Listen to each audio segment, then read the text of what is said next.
দেখা গেল যে আমাদের একজন সঙ্গী মুর্শিদাবাদে, তিনি থাকেন রেজিনগরে আর ভরতপুরে তিনি বিধায়ক, হঠাৎ করে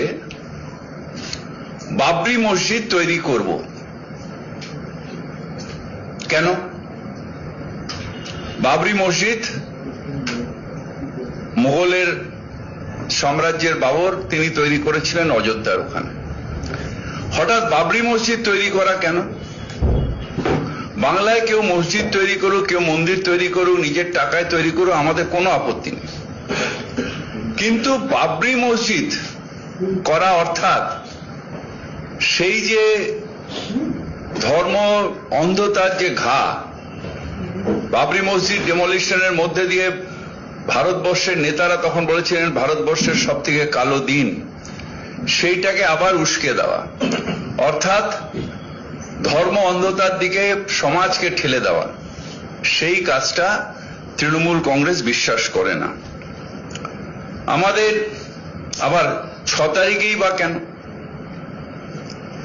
কেন হুমায়ুন ভাই কেন অন্য নাম দিলেন না? অনেক শহীদ হয়েছেন, তাদের নামে কেন করলেন না? মুর্শিদাবাদে যদি এতই টাকা ওনার কাছে থাকে তাহলে ওখানে অন্য কিছু কেন করলেন না?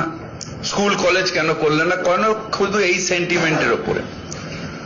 তাহলে বাংলা কি এগোবে না শুধু বাবরি মসজিদ আর রাম মন্দির এর মধ্যে সীমাবদ্ধ থেকে যাবে? না, এটা আসলে বিজেপির একটা অভিসন্ধি।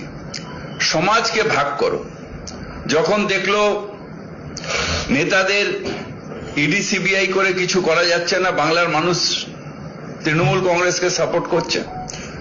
যখন দেখলো এসআইআর করে কিছু করা যাচ্ছে না, বাংলার মানুষ তৃণমূল কংগ্রেসের পাশে দাঁড়িয়ে আছে।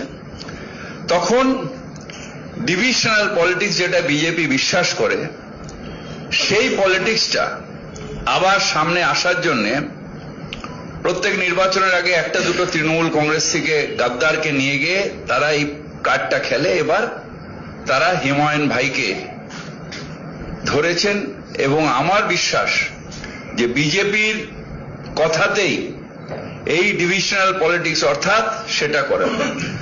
আপনি রেজিনগরে থাকেন, ভরতপুরের বিধায়ক, কেন বেলডাঙ্গায় বাবরি মসজিদ হবে? কারণ বেলডাঙ্গা কিছুদিন আগে কমিউনাল সেন্সিটিভ জায়গা ছিল এবং সেইখানে